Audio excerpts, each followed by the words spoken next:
Bom dia, meu nome é Vitor Meia, sou aluno da Universidade do Estado do Rio de Janeiro, Faculdade de Tecnologia, e hoje vou apresentar para vocês o método SWOT, que é o tema do meu trabalho. O que é? O método, cuja sigla em inglês significa desinfecção solar da água, tem como princípio a inativação de uma variada gama de micro-organismos patogênicos a partir da ação dos raios solares. Sua aplicação é basicamente a exposição à luz solar de um determinado volume de água contida em garrafas PET. Os micro-organismos patogênicos são vulneráveis a dois efeitos da luz solar: radiação ultravioleta e o calor proveniente do aumento da temperatura da água. Até os anos 2000, um sexto da população do mundo não tinha acesso à água potável para consumo. 2,2 milhões de mortes a cada 4 bilhões de casos de diarreia, sobretudo em crianças abaixo de 5 anos. A ingestão de água contaminada pode ter como consequência doenças como amebise, disenteria bacilar, hepatite A, cólera, febre tifoide e outras doenças diarreicas.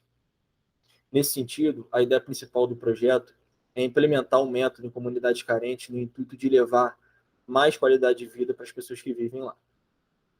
Quanto à metodologia, foi feito o desenvolvimento de um kit com concededor solar para a realização de medidas de temperatura. O kit foi desenvolvido para verificar a eficiência do método e o concentrador solar para potencializar e promover um aumento ainda maior na temperatura. As medidas, os dados de temperatura foram medidos através de sensores conectados à placa Arduino e à placa protoboard. Como vocês podem ver na segunda imagem, e na primeira imagem está o esquema do concentrador solar com o circuito eletrônico. Os resultados,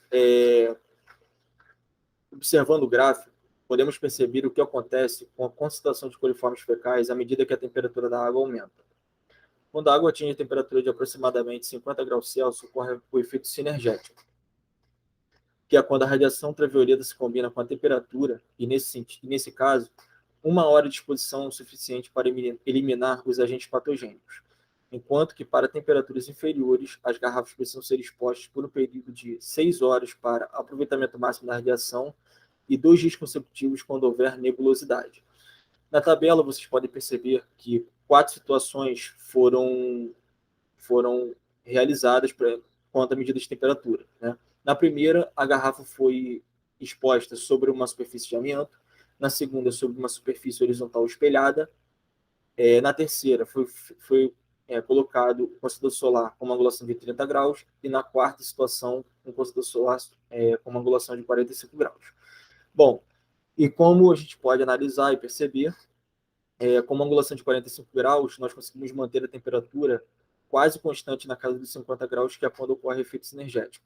E por isso, nós acreditamos que é a situação em que o método se torna mais eficiente para a eliminação dos coliformes fecais. Bom, aqui está o gráfico feito com as curvas comportamento de temperatura. E mais uma vez aqui dizendo que o sólidos a 45 graus, o solar a 45 graus, a gente consegue manter a temperatura na casa dos 50 graus Celsius, com destaque da hora no intervalo de tempo de 12h57 às 2h27, que é quando a gente conseguiu alcançar o que foi citado anteriormente como efeito sinergético. As análises microbiológicas são de extrema importância para definir se o método funciona de fato. Entretanto, ficou provado que a temperatura da água atingiu o valor de 50 graus Celsius ou mais pelo menos um instante de tempo. Maior probabilidade de atingir o objetivo principal do projeto, que é desinfectar a água através do uso do concentrador solar. Bom, aqui a bibliografia, os livros que eu utilizei como base de pesquisa. Então é isso, pessoal. Espero que vocês tenham gostado da minha apresentação. Um abraço e até mais.